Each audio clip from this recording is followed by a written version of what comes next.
ویسټ انډیز په دوهمه ټیسټ لوبه کې کوربه پاکستان ته ماتې ورکړه. د دغه دواړو لوبډلو ترمنځ په دوهمه ټیسټ لوبه کې لومړی توپوهنه د ویسټ انډیز لوبډلې وکړه او په لومړۍ پاڼۍ کې د ټولو لوبغاړو په سوځېدو سره 163 منډې جوړې کړې.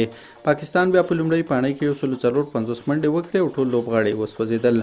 په دوهمه پاڼۍ کې د ویسټ انډیز لوبډلې بهترینه توپوهنه وکړه او ټوله لوبډله یې د 244 منډو په کولو بریالۍ شوه او پاکستان ته یې د 254 منډو هدف ورکړ.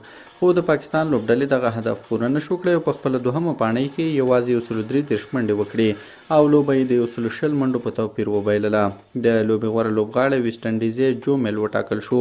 نوموړي په توپ اچونه کې په دواړو پاڼیو کې 9 پاکستاني لوبغاړي وسوځول او په توپوهنه کې په یوه پاڼۍ کې 14 ناسوځېدلې منډې جوړې کړې.